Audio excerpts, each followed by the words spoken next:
Hello दोस्तों, कैसे हैं आप सब। Welcome to our YouTube channel Teach Guru. आज हम इस वीडियो के अंदर 2014 KVS PGT math paper solution करने वाले हैं। और ये वीडियो इसका पार्ट 1 रहने वाला है। भाई यहाँ से पार्ट 1 कहाँ गायब हो गया। This is part 1। पार्ट 1 रहेगा ये इस वीडियो का। और ये जो पेपर है आपको 3 से 4 पार्ट के अंदर कंप्लीट करवाया जाएगा। क्लियर। तो ध्यान रखना भाई, 2014 का पेपर हमने उठा रखा है। चलिए जी स्टार्ट करते हैं। क्या कुछ है 2014 का जो एग्जाम पैटर्न था और जो सिलेबस था वो थोड़ा अलग था। उसके अंदर ग्रेजुएशन के टॉपिक भी इंक्लूड थे। लेकिन इस बार का जो एग्जाम होगा 2023 का जो एग्जाम होगा केवीएस का, उसके अंदर उन्होंने ग्रेजुएशन के जो टॉपिक्स हैं वो सिलेबस के अंदर मेंशन नहीं कर रखे हैं। तो कंफर्म हम नहीं बता सकते कि जैसे पहले तो मेंशन किया जाता था सिलेबस के अंदर कि लीनियर अलजेब्रा है, रियल एनालिसिस है। लेकिन इस बार उन्होंने जो सिलेबस डाल रखा है उसके अंदर अलग से मेंशन नहीं है कहीं पे भी कि लीनियर अलजेब्रा सिलेबस में इंक्लूड है या नहीं है, रियल एनालिसिस है या नहीं है, जो कि ग्रेजुएशन का पार्ट है। तो फिर भी हम अपनी तरफ से थोड़ा बहुत मटेरियल तैयार करके जाएंगे। ठीक है। तो यहाँ पर आपको 2014 वाले क्वेश्चन पेपर में ग्रेजुएशन के क्वेश्चन भी काफ़ी कुछ देखने को मिलेंगे और 11th-12th के तो होंगे ही होंगे। चलिए जी। तो यहाँ पर क्वेश्चन नंबर 121 से मैथ का पोर्शन स्टार्ट होता है। इसके अंदर देखते हैं, पहले इन्होंने लीनियर अलजेब्रा से ही 3-4 क्वेश्चन लगातार वहां से डाल रखे हैं। देखते हैं भाई क्या कुछ है इसके अंदर। क्वेश्चन नंबर 121 कहते हैं dimension of a subspace this. और इस सबस्पेस के अंदर इन्होंने दो कंडीशन दे रखी है। ऑफ आर की पावर 4, आर की पावर 4 का कोई सबस्पेस है W। तो इस W की हमें डायमेंशन लिखनी है, कितनी होगी देखते हैं भाई। देखो W हमें क्या दे रखा है, मतलब सबस्पेस क्या है। X x y z comma t, और कंडीशंस दे रखी है कि x plus z plus t equal to 0, comma y plus z plus t equal to 0। और ये किसका सबस्पेस है भाई, r की पावर 4 का सबस्पेस है। और r की पावर n की डायमेंशन कितनी होती है हमारे पास, r की पावर n की डायमेंशन, n की जगह 4 है तो इसकी तो डायमेंशन 4 है। तो इसका मतलब सबस्पेस की जो डायमेंशन होगी वो 4 या 4 से कम ही मिलेगी। डायमेंशन ऑफ W जो होगी वो डायमेंशन ऑफ क्या होगा भाई, लेस देन और equals to dimension of r की पावर 4, मतलब लेस देन और इक्वल्स टू 4। 4 से ज्यादा नहीं जा सकती। अब कैसे पता चलेगा कि W की डायमेंशन मतलब सबस्पेस की डायमेंशन कितनी है। यहां पर ये जो कंडीशन इसने दे रखी है, इन कंडीशन से हम चेक करेंगे कि ये कंडीशन क्या एक दूसरे से लीनियरली इंडिपेंडेंट है या नहीं है। अगर ये कंडीशन एक दूसरे से लीनियरली इंडिपेंडेंट है तो मतलब दोनों की दोनों अगर लीनियरली इंडिपेंडेंट है तो W की जो डायमेंशन है वो 4 में से कुछ कम हो जाएगा। या फिर इनको आप मैट्रिक्स फॉर्म में कन्वर्ट कर लो। कैसे, यहां से वेरिएबल टोटल कितने हैं, x y z t, 4 variable है। तो पहले x के लिए, फिर y के लिए, फिर z के लिए, फिर t के लिए। तो फर्स्ट रो के अंदर x का कोएफिशिएंट पहले वाली कंडीशन से 1, y का 0 है, z का 1 है, t का 1 है। दूसरे वाली रो के अंदर यहां पे x का कोएफिशिएंट कितना है, 0 है, y का 1 है, z का 1 है, t का 1 है। तो ये मैट्रिक्स अपने पास। ठीक है। अब यहां पे आप चेक करो क्या ये दोनों कंडीशन एक दूसरे से लीनियरली इंडिपेंडेंट है क्या, या फिर इस मैट्रिक्स का नाम मान लो A। और यहां पे A आपको रो इक्लोन फॉर्म के अंदर दिखाई दे रही होंगी, 1 के नीचे सभी एलिमेंट 0 हैं। मतलब दो नॉन जीरो रोज है, दो नॉन जीरो रोज है तो रैंक ऑफ A कितना है, 2 है। तो मतलब दोनों की दोनों कंडीशन एक दूसरे से लीनियरली इंडिपेंडेंट है। तो डायमेंशन ऑफ W कितना आ जाएगा, डायमेंशन ऑफ R की power 4 minus rank of this matrix, मतलब minus number of linearly independent conditions. तो r की पावर 4 की डायमेंशन 4 है और a का रैंक 2 है, तो 4 में से 2 गया 2, तो w की डायमेंशन कितनी आ जाएगी अपने पास 2। w की डायमेंशन अपने पास कितनी आएगी 2। डायमेंशन बेसिकली हमें रिप्रेजेंट करता है कि उसकी बेसिस के अंदर नंबर ऑफ एलिमेंट कितने हैं। अगर W की डायमेंशन 2 है तो इसका मतलब W की जो बेसिस बनेगी उसके अंदर 2 वेक्टर्स आपको देखने को मिलेंगे। क्लियर भाई? तो ये था, तो 121 का डी ऑप्शन करेक्ट है। आगे चलते हैं। नेक्स्ट कहते हैं if S is equal to this is a subset of R cube. अगर ये R क्यूब का सबसेट है then which one of the following vector of R cube is not in the linear span of S। तो इनमें से कौन सा vector S के लीनियर स्पैन में नहीं होगा, ये हमें देखना है। क्या करते हैं भाई, देखो लीनियर स्पैन मतलब, लीनियर स्पैन का मतलब क्या है। मान लो अपने पास कोई वेक्टर है या फिर कोई सेट दे रखा है S और इसके अंदर एलिमेंट्स हैं कौन कौन से, ये ले लो अल्फा 1 अल्फा 2 ऐसे अल्फा n तक है, और हमें किसी वेक्टर बीटा को इनके लीनियर स्पैन में इनके लीनियर स्पैन में लिखना है। तो मतलब बीटा को क्या हमारे पास कोई ऐसे स्केलर एग्जिस्ट करेंगे जिसकी हेल्प से हम बीटा को इन वेक्टर के लीनियर कॉम्बिनेशन में लिख सकते हैं। तो C1 C2 Cn अगर ऐसे स्केलर आपको मिल जाते हैं जिसकी हेल्प से हम बीटा को ऐसे लिख पाए C1 alpha 1 C2 alpha 2 plus dash dash dash Cn alpha n। अगर C1 C2 Cn आपको मिल जाए ऐसे उस फील्ड के अंदर, जिस भी फील्ड के ऊपर बात हो रही है, तो बीटा को आप अल्फा 1 अल्फा 2 अल्फा n के लीनियर स्पैन में, मतलब उसके लीनियर कॉम्बिनेशन में लिख सकते हो। तो यहाँ पे S सेट हमें दे रखा है, ये सिर्फ 2 ही वेक्टर्स है इसके अंदर। तो देखते हैं भाई कैसे करेंगे इसको। इसको हटाओ, तो यहां पर S सेट अपने को गिवन है 1 1 0 2 1 3, और ये सबसेट किसका है, R क्यूब का ये सबसेट है ना। अब तो R क्यूब का ये सबसेट है, तो इसके एलिमेंट को हम कैसे लिखेंगे भाई। मान लो कोई एलिमेंट है अपने पास x, y, z, और हमें इस एलिमेंट को इन वेक्टर के लीनियर कॉम्बिनेशन में लिखना है। तो कैसे लिखेंगे, तो अल्फा इंटू पहला vector 1 1 0 plus beta into second vector. Clear? तो अल्फा को अंदर मल्टीप्लाई करो, बीटा को अंदर मल्टीप्लाई करो, कॉरस्पॉन्डिंग कोऑर्डिनेट्स को जोड़ दो, तो कितना आएगा अल्फा इंटू 1 अल्फा और ये plus 2 beta, comma alpha into 1 alpha plus beta into 1 beta, comma alpha into 0 0 और 3 इंटू बीटा 3 बीटा। ये अपने पास आएगा। अब एक्स वाई जेड इनमें से कुछ हो सकता है।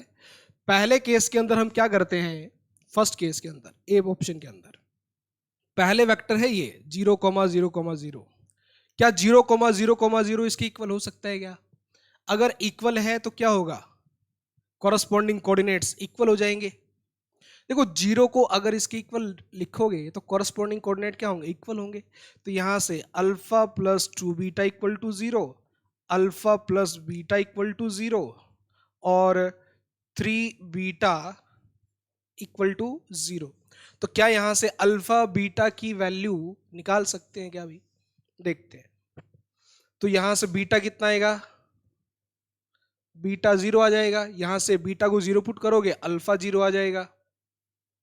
तो क्या alpha equal to 0 beta equal to 0 first equation को सेटिस्फाई करते हैं? बिल्कुल करते हैं। अल्फा को 0 पुट करो, बीटा को 0 पुट करो, तो मतलब पहले वाले को तो हम एस के जो एस के अंदर जो वेक्टर हैं उसके लीनियर कॉम्बिनेशन में लिख सकते हैं। दूसरे वाले को चेक करते हैं। तो दूसरे वाले को अगर इसके इक्वल लिखेंगे तो अल्फा प्लस 2 बीटा किसके इक्वल होगा, 3 के एक्स कोऑर्डिनेट। ऐसे ही अल्फा प्लस बीटा किसके इक्वल होगा, 2 के, और 3 बीटा जो है वो 3 के इक्वल होगा, है ना। तो ये 3 कंडीशन अपने पास आएंगी। तो यहां से बीटा की वैल्यू कितनी आ गई, 1। यहां बीटा 1 पुट करोगे तो 2 माइनस 1 1, तो अल्फा कितना आ जाएगा, 1 आ जाएगा। क्या ये दोनों वैल्यू पहली इक्वेशन को सेटिस्फाई कर रही है क्या, अल्फा की जगह 1, बीटा की जगह 1, 1 प्लस 2 3, बिल्कुल कर रही है। तो मतलब सेकंड वेक्टर को भी हम एक्सप्रेस कर सकते हैं। इसमें बोला है किसको एक्सप्रेस नहीं कर सकते, इन दिस इन वेक्टर के लीनियर कॉम्बिनेशन में किसको एक्सप्रेस नहीं किया जा सकता। तो पहले दो को तो कर सकते हैं, तीसरे को चेक करो। तीसरे को इसके इक्वल लिखेंगे तो अल्फा प्लस 2 बीटा हो जाएगा 1, अल्फा प्लस बीटा हो जाएगा 2, 3 बीटा हो जाएगा 3। तो यहां से बीटा की वैल्यू 1, बीटा की वैल्यू यहां 1 पुट की तो अल्फा की वैल्यू 2 माइनस 1 1। तो दोनों की वैल्यू यहां पुट करो, अल्फा को 1 बीटा को 1, तो 1 प्लस 2 3, लेकिन इक्वल टू में क्या है, 1 है। ये तो सेटिस्फाई नहीं कर रहा, ये दोनों वैल्यू इक्वेशन नंबर 1 को सेटिस्फाई नहीं करती। तो मतलब तीसरे वाले वेक्टर को हम इन वेक्टर के लीनियर कॉम्बिनेशन के अंदर नहीं लिख सकते। तो इसका ऑप्शन नंबर सी करेक्ट हो जाएगा।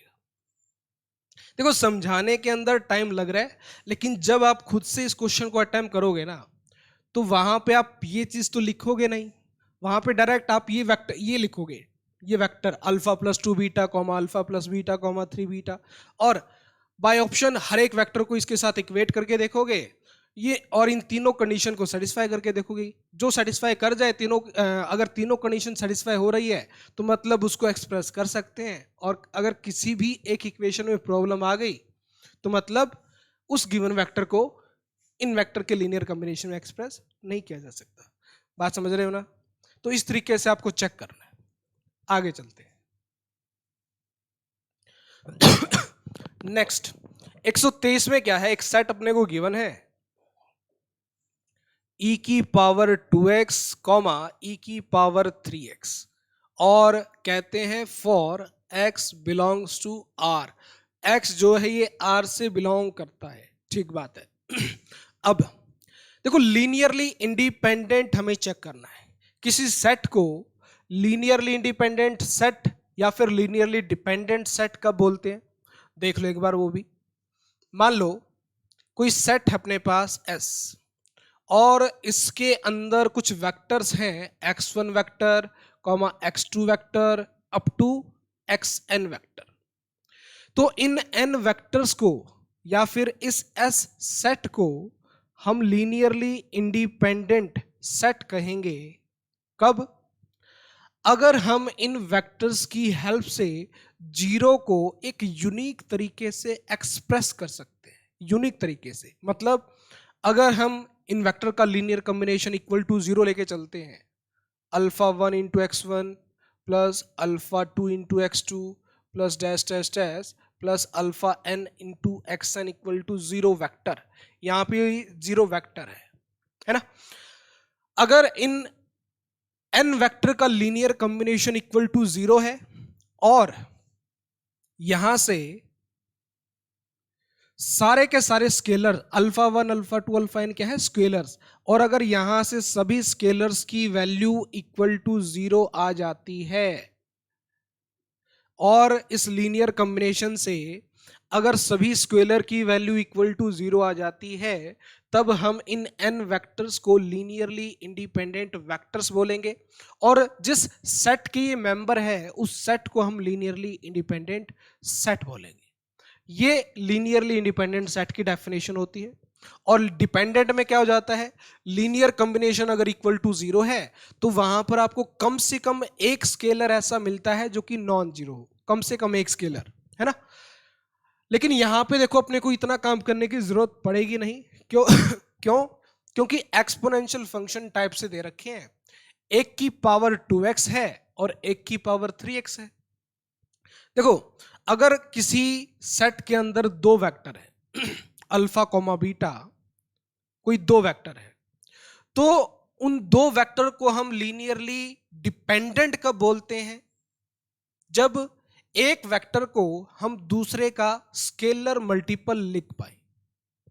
एक वेक्टर को अगर हम दूसरे का स्केलर मल्टीपल लिख पाते हैं तब तो हम उस सेट को बोल देते हैं लीनियरली डिपेंडेंट सेट, और उन दो वेक्टर को बोल देते हैं लीनियरली डिपेंडेंट वेक्टर्स। और अगर आपको कोई ऐसा स्केलर सी नहीं मिलता तब हम उन दोनों वेक्टर्स को या फिर उस सेट को बोल देते हैं लीनियरली इंडिपेंडेंट। अब सुनो, क्या e की पावर 2x को या फिर e की पावर 3x को किसी रियल नंबर से मल्टीप्लाई करवाने पे e की पावर 2x मिल सकता है क्या? बताओ। क्या e की पावर 3x को किसी भी रियल नंबर c से मल्टीप्लाई करवाने पे e की पावर 2x मिल सकता है क्या? नहीं मिलेगा, पावर ही अलग अलग हो गई, है ना। e की पावर x की अगर एक्सपेंशन आपको याद है, e की पावर x की एक्सपेंशन होती है 1 plus x upon 1 factorial plus x square upon 2 factorial plus x cube upon 3 factorial, और यहाँ पे x की जगह 2x है, यहाँ पे x की जगह 3x है, पावर ही अलग अलग है।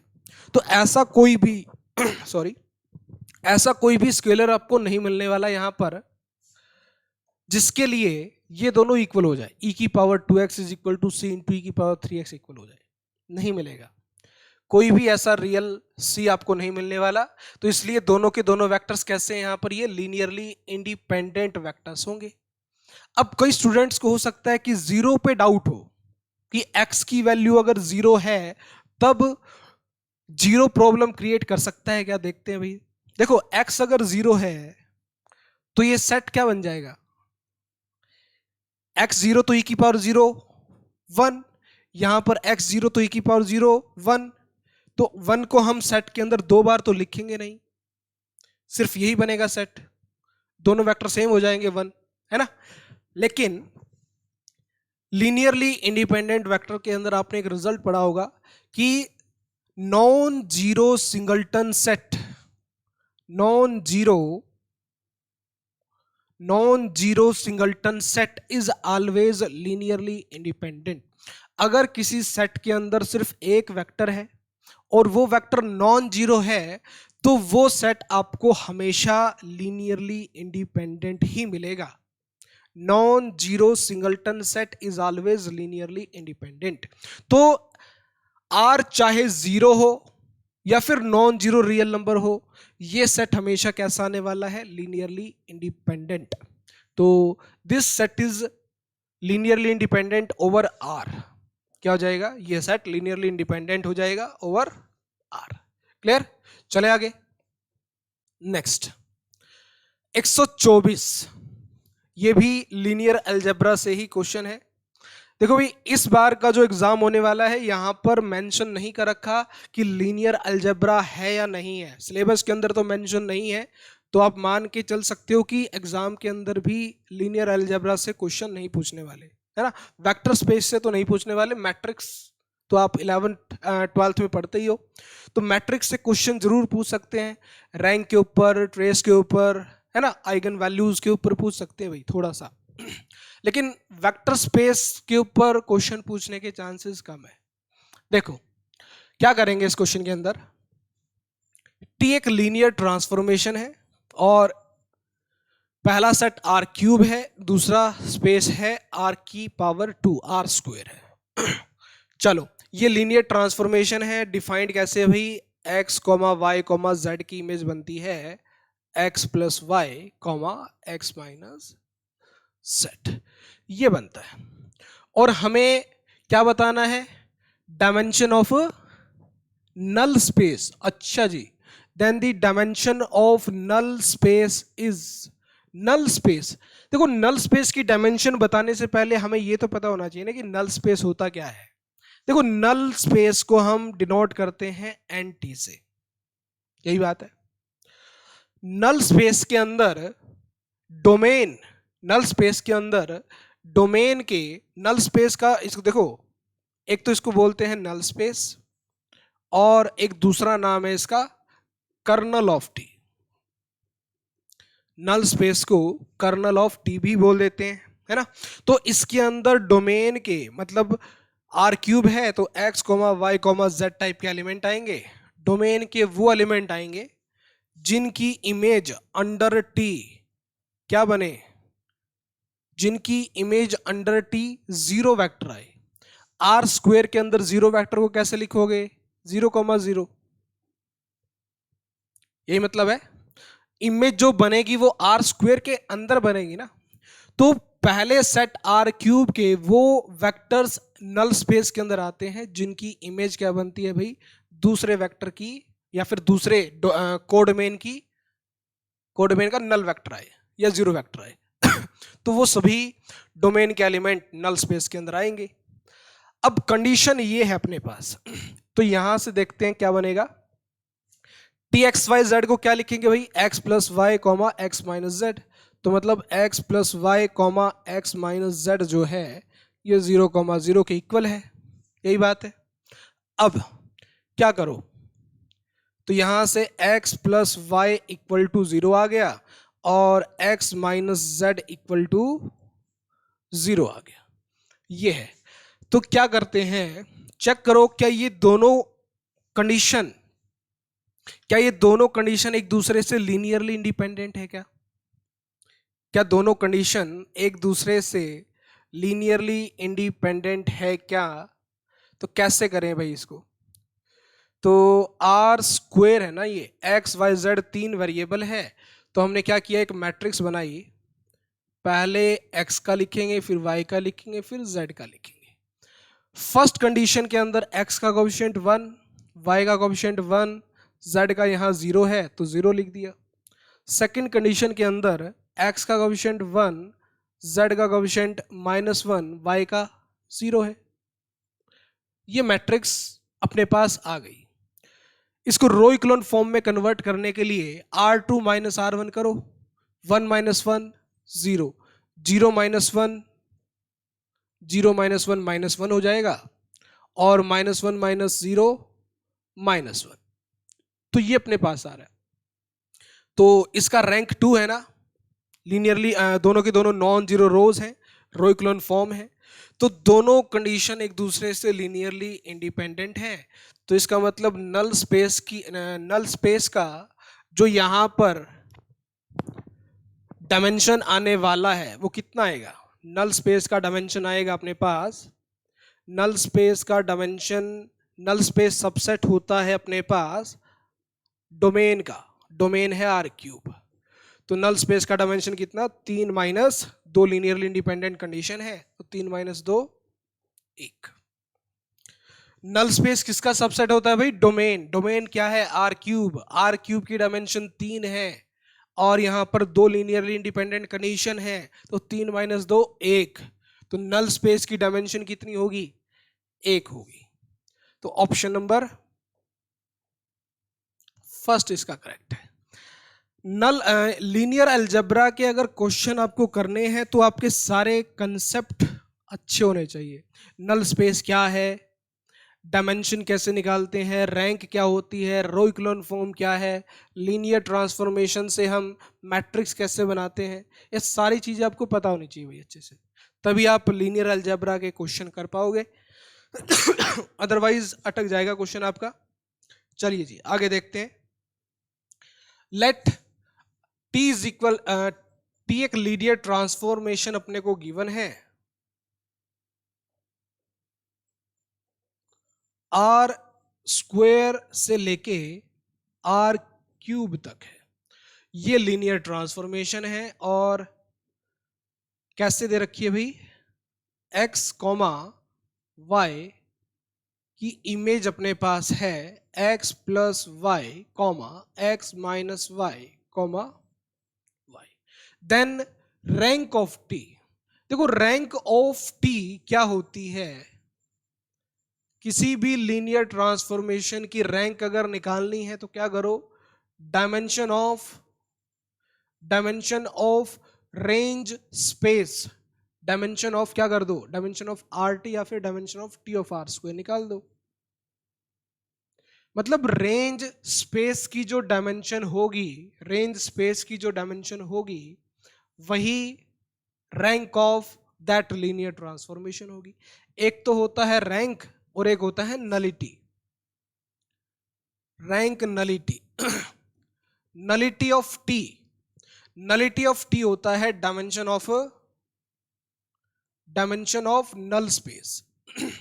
नल स्पेस या फिर कर्नल स्पेस की जो डायमेंशन होती है वो नलिटी होती है, और रेंज स्पेस की जो डायमेंशन होती है वो रैंक ऑफ टी होती है। और dimension theorem, rank nullity theorem अगर आपने पढ़ी है तो आपको पता होगा कि रैंक, अगर कोई टी लीनियर ट्रांसफॉर्मेशन है यू से लेके वी तक, तो rank of T plus nullity of T is equals to dimension of domain. Domain क्या है? यू है। ये इसको बोलते हैं रैंक नलिटी थ्योरम या फिर डायमेंशन थ्योरम भी इसको बोल देते हैं।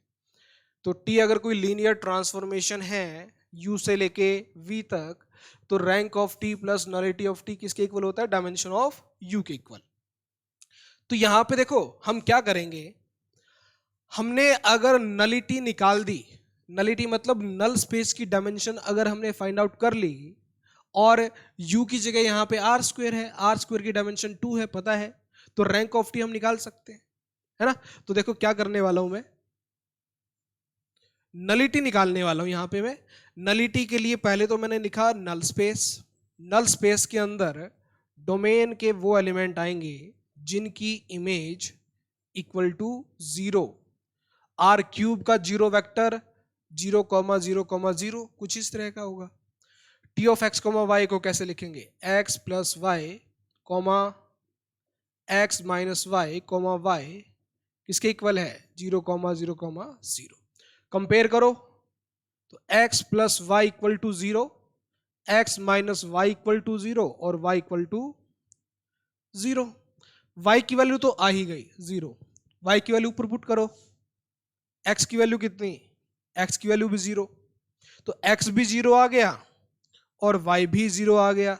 तो इसका मतलब नल स्पेस के अंदर सिर्फ एक ही वेक्टर आएगा, कौन सा? 0,0।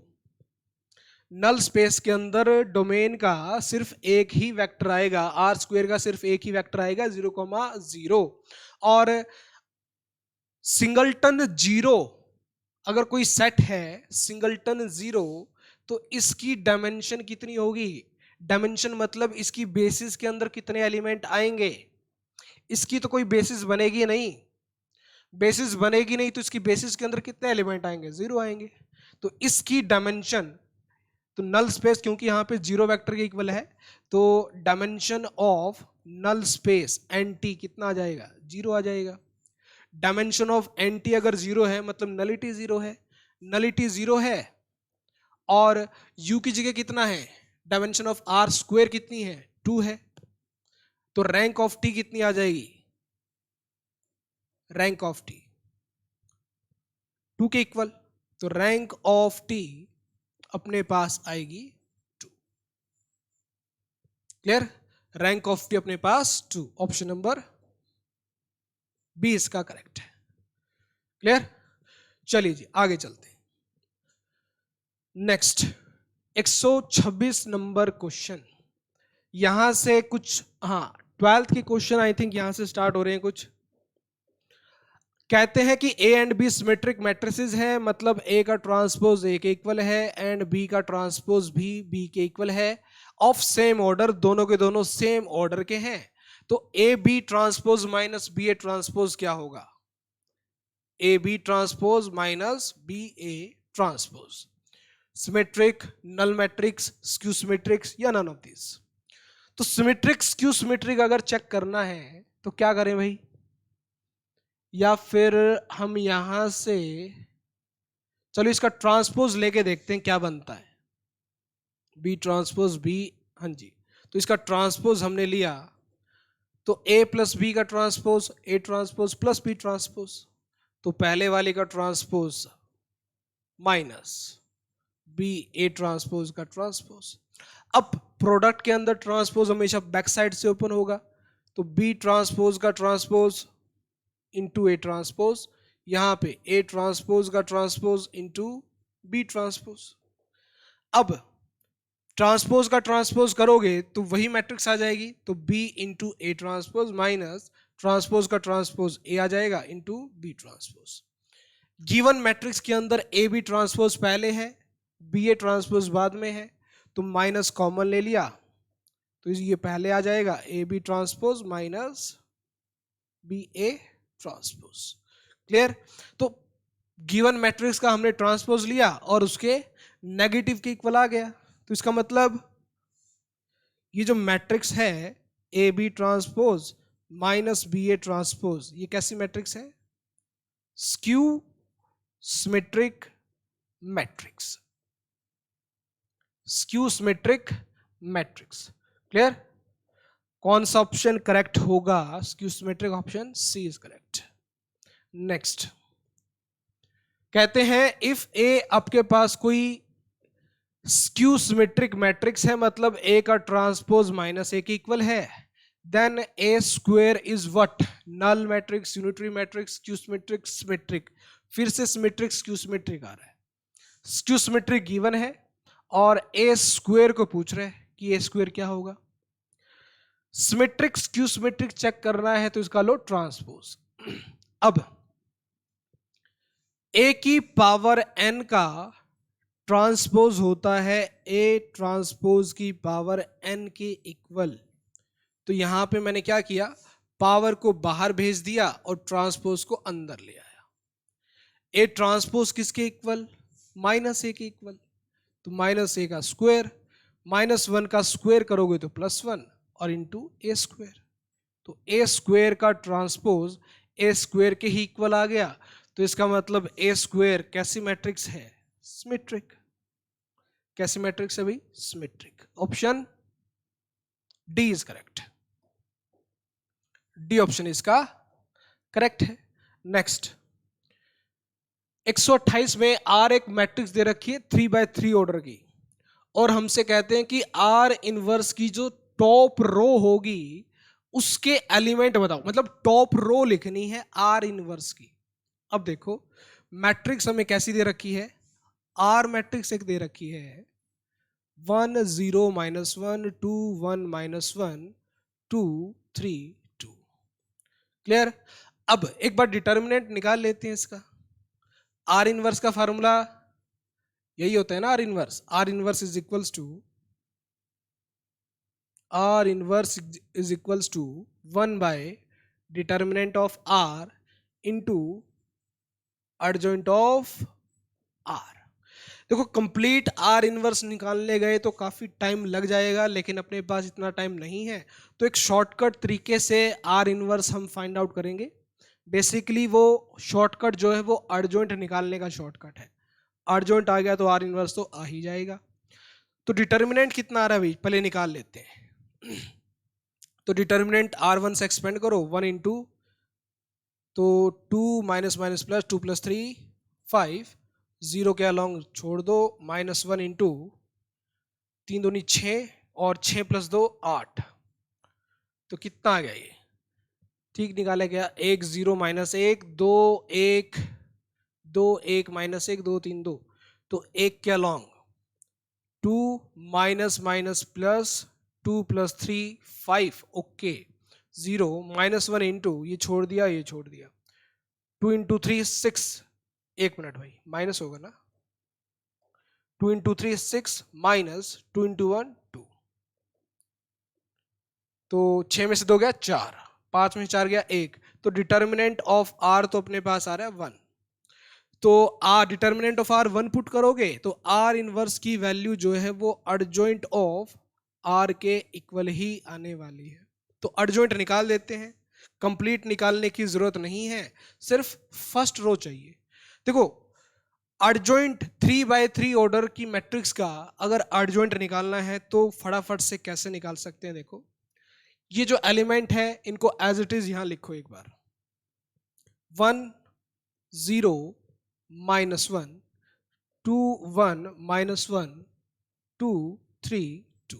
अब क्या करना है, एज इट इज एलिमेंट लिख के पहले दो कॉलम को कर दो रिपीट, 1 2 2, फिर सेकंड कॉलम 0 1 3। अब पहले दो रो को नीचे रिपीट कर दो। पहले फर्स्ट रो को लिखो 1 0 -1 1 0, फिर सेकंड रो को 2 1 -1 2 1। क्लियर? अब इतना करने के बाद क्या करोगे, पहली रो को डिलीट कर दो, फर्स्ट कॉलम को डिलीट कर दो। अब आर इनवर्स की जो टॉप रो या फिर अर्जॉइंट की जो टॉप रो आने वाली है, यहां पर तो चलो सेम है आर इनवर्स और अर्जॉइंट, तो आर इनवर्स की टॉप रो यहां क्या बनने वाली है, देखो कॉलम वाइज ऑपरेशन लगाओगे तो फर्स्ट रो के एलिमेंट आएंगे। यहां पर सेकंड कॉलम के अंदर यहां पर अगर ऑपरेशन लगाओगे तो सेकंड रो के एलिमेंट आएंगे। तो यहां पे क्या किया, 1 into 2 2 minus this into this, तो 1 into 2 2 minus minus plus 3 plus 2 5। तो पहला एलिमेंट तो आएगा 5, तो इसमें 5 है, ये हो सकता है इसमें 5 है, इसमें नहीं है ये काट दो, इसमें नहीं है ये काट दो। सेकंड एलिमेंट और निकाल लो, वहां से पता चल जाएगा 3 into -1 -3 minus this into this 0, तो -3 अगला एलिमेंट आएगा। तो -3 इसमें नहीं है, काट दो, ऑप्शन बी अपना करेक्ट हो जाएगा। थर्ड एलिमेंट निकालना चाहते हो तो निकाल लो, वैसे जरूरत नहीं है, आंसर आ चुका है। 0 into -1 0 minus this into this minus minus plus 1 into 1 1। तो ये अपने पास अर्जॉइंट की फर्स्ट रो के एलिमेंट आ जाएंगे, लेकिन यहाँ पे अर्जॉइंट ऑफ आर और आर इनवर्स दोनों सेम है, इक्वल है, तो आर इनवर्स की टॉप रो भी यही आ जाएगी 5 -3 1। क्लियर? आगे the matrix this has one eigen value equal to 3 bye 3 order की एक मैट्रिक्स गिवन है और कहते हैं कि इसकी एक आइगन वैल्यू 3 है, then the sum of other two eigen values is okay। 3 bye 3 order की मैट्रिक्स अगर है तो उसकी कितनी आइगन वैल्यूज आ सकती हैं, कितनी डिस्टिंक्ट आइगन वैल्यू आ सकती है, मैक्सिमम 3 डिस्टिंक्ट आ सकती है। उसमें से एक इसने दे दी, बाकी दो का सम ये पूछ रहा है।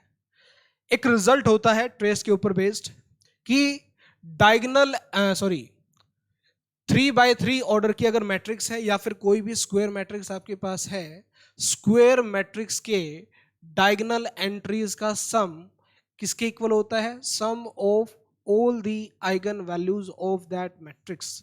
रिजल्ट क्या है भाई, रिजल्ट है sum of all the diagonal entries of a square matrix is equal to sum of all eigenvalues, sum of all eigenvalues of that matrix, of that matrix. तो क्वेश्चन के साथ साथ अगर थोड़ा बहुत कंसेप्ट भी क्लियर हो जाए तो अच्छी बात है ना। तो चलो, एक आइगन वैल्यू दे रखी है, बाकी की दो आइगन वैल्यू हम मान लेते हैं λ1 λ2, तो इसका मतलब λ1 प्लस λ2 प्लस तीसरी आइगन वैल्यू क्या है, 3 है। इन तीनों आइगन वैल्यूज का सम किसके इक्वल होगा, डायगोनल एंट्रीज के सम के इक्वल, 1 प्लस 0 प्लस p के इक्वल, यही बात है। तो यहां से λ1 प्लस λ2 कितना आएगा भाई, तो p प्लस 1 और 3 को उस तरफ ले जाओ -3, तो ये आ गया p 1 -3 -2 p -2। बाकी दो आइगन वैल्यूज का सम किसके इक्वल होगा, p -2। ऑप्शन नंबर ए इसका करेक्ट है। क्लियर? नेक्स्ट 130 क्या है इसके अंदर, at what point the line this is a tangent to the curve this. एक कर्व है और कहते हैं कि इस कर्व के ऊपर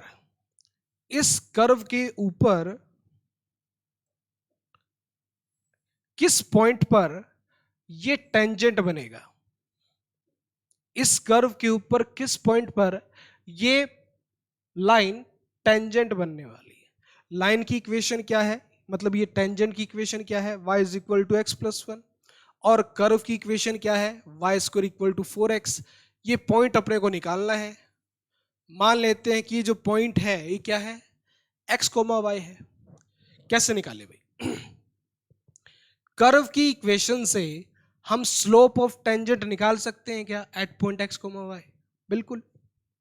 अगर y square is equal to 4x ये कर्व की इक्वेशन है, तो slope of tangent at x comma y कितना होगा, d d y by d x. तो यहां से d y by d x निकालना पड़ेगा भाई पहले। तो क्या किया हमने, इसको डिफ्रेंशिएट किया with respect to x, power आगे एक पावर कम, y का d y by d x, 4x का 4, तो दो एकम दो, दो दूनी 4, तो d y by d x ये आ जाएगा 2/y। ये क्या है अपने पास, slope of tangent, slope of tangent at x comma y, यही बात है। और टेंजेंट की इक्वेशन अपने को गिवन है, यहां से स्लोप निकाल लो कितना आएगा। ये किस फॉर्म में है, y is equal to m x plus c वाली फॉर्म के अंदर है। ये x का जो कॉफिशिएंट होगा वही इसका स्लोप होगा। तो इस लाइन का स्लोप कितना है, 1 है। तो इसका मतलब 2/y की वैल्यू जो है वो 1 के इक्वल आनी चाहिए। तो y की वैल्यू यहां से कितनी आ जाएगी, 1/2। तो मतलब पॉइंट का, एक मिनट गड़बड़ हो गई क्या, अच्छा 1/2 थोड़ी आएगी, 2 आएगी ना। क्रॉस मल्टीप्लाई करेंगे तो y की वैल्यू कितनी आएगी, 2। तो जिसके अंदर y कोऑर्डिनेट 2 नहीं है उसको काट दो, y कोऑर्डिनेट 2 है तो इसमें भी 2 है, इसमें -2 दे रखा है। तो टेंजेंट तो एक ही पॉइंट पे बनेगा ना ये। तो y की वैल्यू 2 है, तो यहां से एक मिनट भाई, x y को यहां पुट करो और x की वैल्यू देखो कितनी आ रही है। y की जगह यहां पुट किया 2, 2 का square 4 is equals to 4x। x की वैल्यू कितनी आ गई, 1। x 1 है, y 2 है, तो पॉइंट आ गया 1,2। 1,2 पॉइंट पर ये टेंजेंट बनने वाला है। ऑप्शन नंबर सी इसका करेक्ट हो जाएगा। आगे 131 में देखो क्या है, the parametric equation of a parabola is this. एक पैराबोला की पैरामीट्रिक इक्वेशन अपने को दे रखी है ये, तो कहते हैं कि the Cartesian equation of its directrix is. Parametric equation क्या है, t square plus 1 and y is equals to 2t plus 1। तो यहां से हमें एक्स वाई के अंदर इक्वेशन चाहिए पैराबोला की। तो उसके लिए हमने क्या किया, यहां से t की वैल्यू कितनी आएगी भाई, y-1 डिवाइड बाय 2। t की वैल्यू यहां से आएगी y-1 डिवाइड बाय 2। ओके, ये वैल्यू यहां पुट करो, x is equals to t की जगह y-1/2 का होल स्क्वायर प्लस 1। इस 1 को उठा के ले जाओ यहां पे, तो ये आ जाएगा भाई x-1 is equals to y-1 का होल स्क्वायर डिवाइड बाय 2 का स्क्वायर 4। ये कितना आएगा, y-1 का whole square is equals to 4 into x-1। लो जी, ये अपने पास पैराबोला की इक्वेशन आ गई। किसकी इक्वेशन है ये, पैराबोला की इक्वेशन है। इसको स्टैंडर्ड फॉर्म में अगर कन्वर्ट करना चाहते हैं तो क्या कर लिया, y-1 की जगह capital Y equal capital Y का स्क्वायर 4 इंटू x-1 की जगह कैपिटल X। यहां पर कैपिटल Y की वैल्यू है स्मॉल y-1 और कैपिटल X की वैल्यू है स्मॉल x-x। इनका इस्तेमाल हम करेंगे, है ना। तो ये किस टाइप का पैराबोला है भाई, y square equal to 4x, y square equal to 4x, x की पावर 1 है और साइन पॉजिटिव है। तो पैराबोला कुछ अगर कैपिटल Y और कैपिटल X ये कोऑर्डिनेट्स हम लेके चलें तो पैराबोला कुछ इस तरीके से बनेगा, है ना। इसका सेंटर कितना है यहाँ पर, सेंटर यहाँ पर अगर a,0 है, ये x है, ये y है। सेंटर अगर x, सेंटर नहीं सॉरी, फोकस के कोऑर्डिनेट अगर a,0 है तो इक्वेशन ऑफ डायरेक्ट्रिक्स क्या होगी यहाँ पर, x is equals to minus a। तो अपने को ये a चाहिए, a। तो वैसे तो इक्वेशन होती है अपने पास y square equal to 4ax, ये स्टैंडर्ड फॉर्म है। तो यहाँ पे x का जो कॉफिशिएंट है वो 4a है, यहाँ पर कितना है 4 है, तो 4a इक्वल टू 4। कंपेयर किया, a की वैल्यू कितनी आ गई, 1 आ गई। a की वैल्यू कितनी आ गई भाई, तो यहाँ पे a की वैल्यू 1 है, तो a की वैल्यू 1 है तो क्या करेंगे, तो यहां से अपने पास equation of directrix capital X and capital Y coordinates लेके चल रहे हैं। इक्वेशन ऑफ डायरेक्ट्रिक्स होगी x is equals to minus a, capital X की value small x minus 1, minus a की जगह 1, तो यहाँ पे -1 से -1 कटेगा, x की वैल्यू कितनी आ रही है, 0 आ रही है। तो x equal to 0, option D इसका करेक्ट हो जाएगा, ऑप्शन डी इसका करेक्ट हो जाएगा। क्लियर। तो चलिए भाई, आज हम यहीं तक क्वेश्चंस करने वाले हैं। लीनियर अलजेब्रा के जो क्वेश्चन होते हैं उसमें थोड़ा सा टाइम लगता है, लेकिन इस बार होपफुली लीनियर अलजेब्रा के क्वेश्चन जहां तक उन्होंने सिलेबस डाल रखा है उसके हिसाब से तो लीनियर अलजेब्रा के क्वेश्चन नहीं पूछे जाने वाले, है ना। फिर भी थोड़ा बहुत अपनी तैयारी करके जाना। तो इस वीडियो के अंदर यहीं तक रखते हैं, अब हम मिलते हैं अपनी नेक्स्ट वीडियो के अंदर, तब तक के लिए बाय बाय।